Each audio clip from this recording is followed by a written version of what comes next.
Hello everyone and welcome to today's video. Now today we got another competitive ruling from Valorant, and obviously if these things like do come up, I'll be obviously talking about them. Once again, it is from the Valorant game changers scene, so basically the women's scene of Valorant. Um, and it's a competitive ruling to Sofia Slaze Ramirez. She's obviously, well, now formally a player from Polaris, which is obviously a full female roster competing in the VCT 2021 Game Changers North America. Competing with teams alongside Cloud9, Wide, Shopify Rebellion, Dignitas, Gen G Black, CLG Red, TSM Female, and XAct Female. So I guess we'll just have a look first at the TLDR, basically the whole like the summary of it, and then we'll talk about the context, the timeline, the ruling and the relevant rules, and then that'll be it. And then I'll probably also talk about the bracket for the LCQ for North America, EMEA, APAC, and South America. But first, this is the big one. So the TLDR, Sofia Slads Ramirez was found to have repeatedly queued together into competitive with cheaters. In multiple instances, the cheater would be banned mid-game, log into a new account, and proceed to requeue with Slaz. Even after she had received a notification of cheater detection, Slaz is banned from any association or affiliation with a team in a riot-sanctioned competition for 3 months. So that'll be so it's currently September, so that'll be to basically at the end of 2021. So that'll be 30th of December. That's basically what the month is going to be. So this is for the context. All Valorant players must abide by the Riot Games terms of use. So the TOS Section 7 of the TOS highlights any activity intent to boost an account status or rank as an activity that may warrant disciplinary measures. The Riot AntiCheat team published a winter update. So if we have a look at the winter update for the anti-cheat virus, for the update anti-cheat. See, she's a competitive. The Valorant competitive ladder doesn't share the same benefits of the most controlled environment of First Strike, so this happens during First Strike. Um, Particularly with any anti-cheat and esports ready experience with our goal in First Strike. Our first major tournament series was our team's largest test. We wanted we wanted this to feel as close as to LAN as possible, and a large part of that was making sure everybody played fair. This was mainly just playing fair when you're playing comp or anything. The first time for a first event, it could be hectic like times, but we hit a decent mark and have learned a ton for the next one. This includes many logistical issues such as handling volumes, getting PWIDs, having regional leads escalated properly, and a few others. So that was just part of the anti-cheat winter update. That laid out solutions to cheating, including a 90-day penalty for busing and activity associated with boosting. Busing is defined as intentionally queuing with cheaters in order to climb in rank. So basically, she is just getting boosted. She is getting boosted by a cheater. That's basically what's happening. And this is what the timelines is. So all registered VCT Game Changers competitors are subject to an anti-cheat scan. Slaze's account was flagged for busing on September 20th, 2021. Slaze queued with an active cheater for 10 games, winning 8 of them. The cheater was banned for cheating during the second game, sending all players in the game, including Slav, a red full notification of a cheater detected in that game. The red screen. So that's like the cheater detected screen. So, yeah. Slash and the cheater logged into different accounts and played 8 more games. Further investigation reveals Slaz's consistency in queuing with the cheater and re-queuing with them after receiving the red screen in the past 28 days. Slaz received the red screen and re-queued with the cheater on multiple occasions, with at least 4 new accounts employed by cheaters after the initial ban during the 28-day period. And this is the percentage of the MMR gained on her account or playing like with the cheetah, and yeah, so versus the MMR, and then there's the matches. So 77% of the competitive MMR gained on Slaze's account came from games played while during queued with an active cheetah player, which is a massive percentage. I don't think you should really normally get that much. I don't actually know. I don't play comp. But I feel like that's kind of, well, especially if you're queuing with a cheetah, that's a pretty big percentage. And 60% of Slaze's competitive matches were played while duo queued with an actively cheating player. So that's more than half of her comp matches played with an active cheater. Definitely shows that she is have the game boosted. As part of an action wave, the automated system administered a 90-day suspension to the account on which Slaze played the majority of matches while duo queued with a cheater. Even though it doesn't really matter because she had 3 other accounts which she can just use.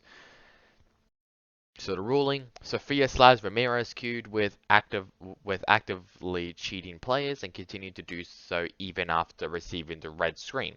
This is violation of Rule 7.5 of the Valorant Global Competition Policy.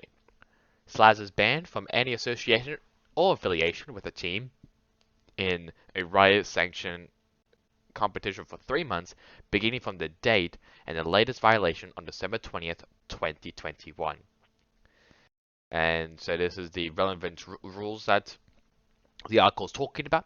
Any contact, any conduct with A violates the terms of use for Valorant, B violates any guidelines or any policy posted on the official websites or social media accounts for Valorant, or C interferes with use or enjoyment of Valorant by others, is prohibited and a violation to this global policy. Correction made on September 29th. So I guess it's just like a little like correction here.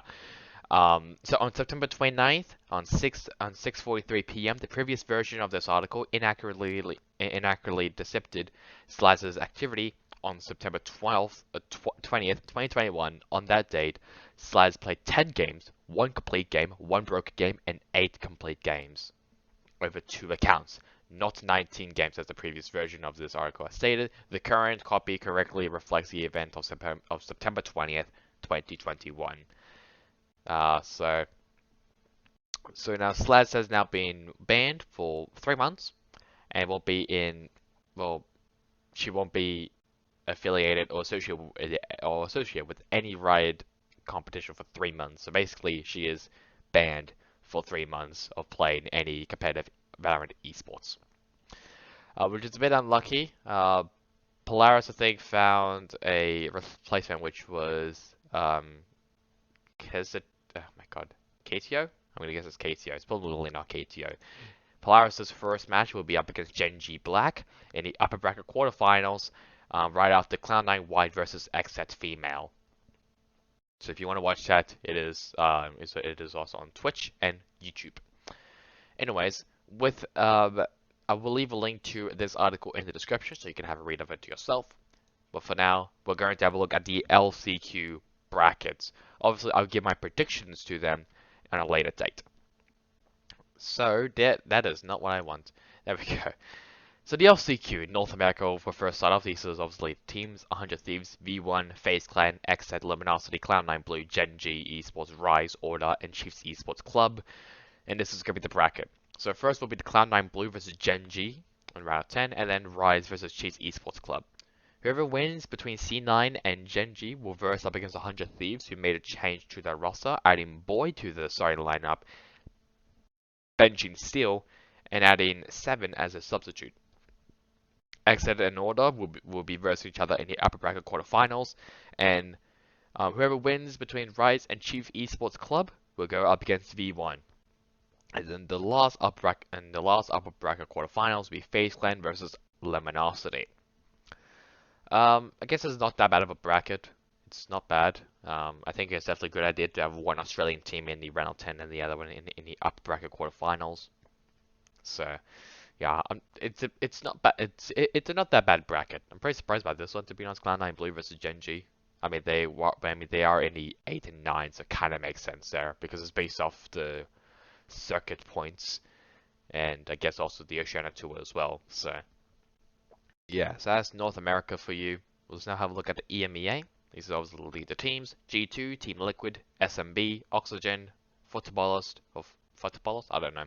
Guild, One Breath Gaming, who replaced Forza because they got 3 of their players, which was, I think, let me have a look. Hiegon, I probably butchered that, I'm so sorry. Zeddy, and Coffee. They were both, all those 3 were required by One Breath Gaming, who's basically taken their spot. That is one cheap way of getting into a LCQ. Just taking 3 players from an existing team. And the team who won Strike Arabia was Anubis Gaming, who I completely forgot about that they were competing. I don't know why I said Fox Gaming, but Anubis Gaming won Strike Arabia. With that, they will be versed in G2 first, and then it'll be Footballers versus Oxygen, SMB versus Guild, and Team Liquid versus One Breath Gaming. Liquid also made a change, benching Cryptex due to personal issues, and bringing in Navira. Navira? Navira, there we go. Navira. Scream's brother, actually. For APAC, there's been a lot of changes in this one. As you can tell, Fennel, North Epton, and Dam1 Gaming are in. That's because the 2 Chinese teams and Zeta Division won't be competing. I think for China is because of logistical logistical issues, so that's just ping. And for Zeta Division is because they want to rebuild the roster. Because I think they were competing in another tournament and they had, to try out some players. I think they had some players from Crazy Raccoon maybe joining potentially. I don't really know though. But this is the roster. Paper Rex. Well, sorry. These are the participants. Paper Rex, Full Sense, Boom Esports, Reject, Northampton, Fennel, Newturn, F4Q, Dam1, and Global Esports who won the VCC, which is basically South Asia. So that's like India. Who else there? I really can't remember. I legit talked about this. India, Pakistan. It's Pakistan, India, Nepal, Bhutan, Sri Lanka, Maldives, Bangladesh. So it's mainly those regions. And obviously for some roster news, other than Fennel, Northampton, and Dam1 Gaming, who were in because of the withdrawals from the 2 Chinese teams and Zeta Division, Paper Rex, Jing has now joined the team. Shiba has been moved to a substitution position for Boom. NC Slasher and Force Mind both. NC Slasher both first leaves Boom Esports and then they find Frostmind as a replacement. And Global Esports has Shinobi as the coach. The same Shinobi who played for Cloud9 Blue. Yep. So first off for the round of 10 will be Boom Esports versus Fennel, and then Global Esports versus Dam1. Whoever wins between Boom and Fennel will go up against Newton in the upper bracket quarterfinals. After that will be Full Sense versus Reject, and whoever wins between Global and Dam1, they will verse up against Paper Rex. And then at the end it'll be F4Q versus Northampton. I still don't know how you say that name. I have no clue, but that's the bracket. And finally, for South America, here's also a reminder as well, actually. All these LCQ events won't be having Fracture, so we're not going to see Fracture until Champions. These are obviously the participants: Sharks Esports, Havan Liberty, Furia, Game Landers for Brazil, and then for Latin America, Six Karma, Astrals, Infinity, and Laser. Now they're just going to have a group stage, so kind of like what APAC had and what the Masters Berlin had. They're just going to be in groups, and this is what the groups look like. For Group A, Sharks Esports and Laser, and then Astrals and Furia, and then for Group B, Six Karma, Game Landers, Havan, Liberty, and Infinity. And then whoever wins will be in the top 2 will be in the playoffs versus each other to get into the grand final to get into the last 8 of champions. So, yeah, that's really about it for me. I'll leave a link to this article in the description. Follow me on my socials, Twitter, Twitch. We actually had 100 followers on Twitch, which is amazing. Follow me on Instagram as well. I'm going to try to be active. See, really. I don't know if I will actually. But yeah, like, comment, subscribe. Thank you for watching. Goodbye.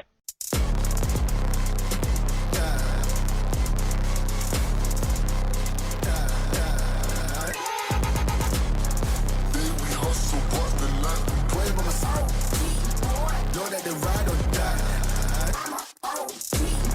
Know that the ride or die. I keep brave on my seat. Know that the ride or die.